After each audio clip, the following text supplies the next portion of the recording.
कभी सोचा है कि जब हमें पता ही न हो कि कितना डेटा स्टोर करना है, तो कंप्यूटर उसे मैनेज कैसे करता है? आज हम इसी सवाल के एक बहुत ही शानदार जवाब के बारे में जानेंगे, जिसे कहते हैं लिंक्ड लिस्ट। इसको ऐसे समझिए, मान लीजिए आप एक पार्टी प्लान कर रहे हैं, पर आपको अंदाजा ही नहीं है कि कितने मेहमान आएंगे। अब आपको एक ऐसी गेस्ट लिस्ट चाहिए जो मौके पर ही आसानी से छोटी या बड़ी हो सके, है ना? बस प्रोग्रामिंग की दुनिया में भी हमें बिल्कुल ऐसी ही मुश्किलों का सामना करना पड़ता है। और यहीं पर इस सिचुएशन में लिंक्ड लिस्ट एक हीरो की तरह काम आती है। देखिए, ये डेटा को एक चेन या श्रृंखला में स्टोर करने का एक तरीका है। और इसकी सबसे बड़ी खूबी ये डायनामिक है। मतलब प्रोग्राम के चलते चलते यानी रन टाइम पर आप इसके साइज को अपनी जरूरत के हिसाब से घटा या बढ़ा सकते हैं। तो सवाल ये है कि ये जादुई चीज आखिर काम कैसे करती है? इसका सारा राज छिपा है इसकी सबसे छोटी यूनिट में, जिसे हम कहते हैं नोड। यकीन मानिए, अगर आपने नोड को समझ लिया तो लिंक्ड लिस्ट आपके लिए बच्चों का खेल हो जाएगा। हर एक नोड असल में बहुत ही सिंपल होता है। इसके बस दो हिस्से हैं। पहला, डेटा, जहां पे आपकी असली इंफॉर्मेशन स्टोर होती है, और दूसरा, जो इसका असली मैजिक है, वो है पॉइंटर। ये पॉइंटर कुछ नहीं, बस अपने से अगले वाले नोड का एड्रेस अपने पास रखता है और बस इसी से पूरी चेन बन जाती है। इसको एक ट्रेन की तरह सोचकर देखिए।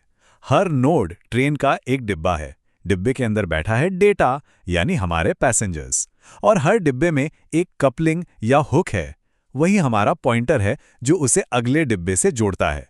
और बस यही पॉइंटर्स हैं जो पूरी की पूरी ट्रेन को एक साथ जोड़ के रखते हैं।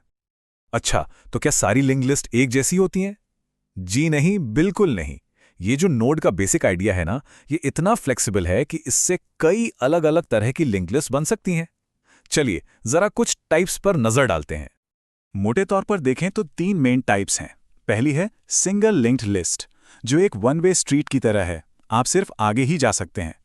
फिर आती है डबली लिंक्ड लिस्ट। ये एक टू वे स्ट्रीट है, मतलब आगे भी जाओ और पीछे भी। और आखिर में है सर्कुलर लिंक्ड लिस्ट। ये एक गोल चक्कर या राउंड अबाउट जैसा है, जहां आखिरी नोड घूमकर वापस पहले नोड से ही जुड़ जाता है।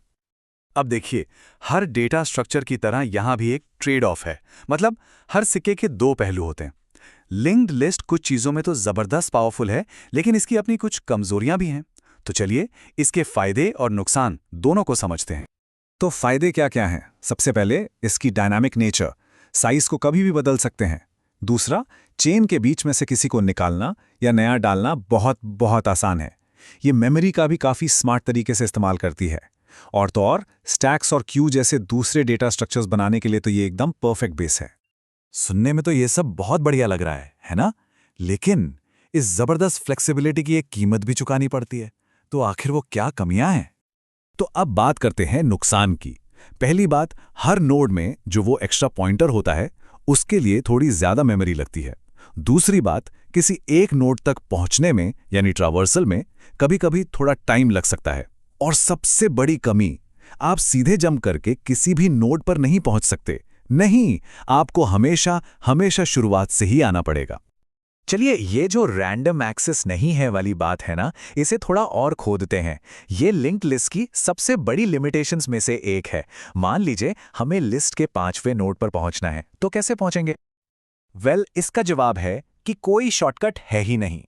आपको हमेशा मेन गेट से ही एंट्री लेनी होगी, यानी कि पहले नोड से। फिर आप पहले नोड के पॉइंटर को फॉलो करके दूसरे नोड तक पहुंचते हैं। फिर दूसरे नोड के पॉइंटर के सहारे तीसरे पर। और ये सिलसिला तब तक चलता रहता है जब तक आप एक एक करके फाइनली अपने 50वें नोड पर नहीं पहुंच जाते।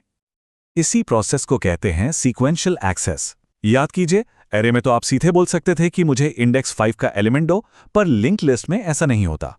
यहां आपको हर बीच वाले स्टॉप पर रुकना ही पड़ेगा, और हां, इसमें टाइम लग सकता है।